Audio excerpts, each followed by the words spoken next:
સક્કરબાગ પ્રાણી સંગ્રહાલય જૂનાગઢ ખાતે તારીખ 13 જુલાઈના રોજ સોશિયલ મીડિયાના માધ્યમથી એક વિડીયો જેમાં વાઘની ભજવણી થતી હોય તે વાયરલ થયેલ હતો. તો આ બાબતે તપાસ કરતા તારીખ 12 જુલાઈના રોજ આ વિડીયો ઉતારવામાં આવેલ હોય અને એની વિગતવાર તપાસ કરતા અને ઝૂ ખાતે સીસીટીવી કેમેરા જે છે અને પોલીસની જે નેત્રંગ શાખા છે તેની મદદથી ગુના સબબે 2 તમતદારને અટકાયત કરવામાં આવેલ છે, જેનું નામ છે શિરોડિયા દેવાભાઈ નાગજીભાઈ ઉંમર 43 અને શિરોડિયા બાબુલાલ ભીમાભાઈ ઉંમર 35.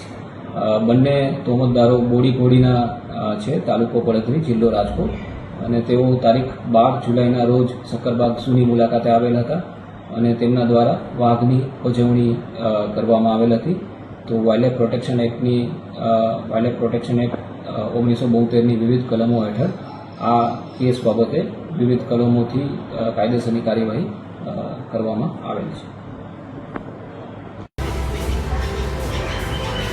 દેવાભાઈ નાગજીભાઈ શિરોડિયા, ગામ બોડીઘોડી, તાલુકો પડધરી, ઉંમર 43 વર્ષ. બાબુભાઈ ભીમાભાઈ બોડીઘોડી, વર્ષ 35. સક્કરબાગમાં ફરવા ગયા હતા, કપડું નાખીને વાઘને હેરાન કર્યો. પ્રાણીઓને ખોટું ખાવાનું કે પ્રાણીઓને ખોટા હેરાન કરશો નહીં કોઈ.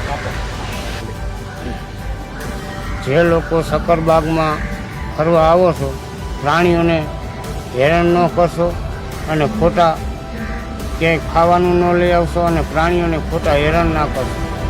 હું તમને વિનંતી કરું છું.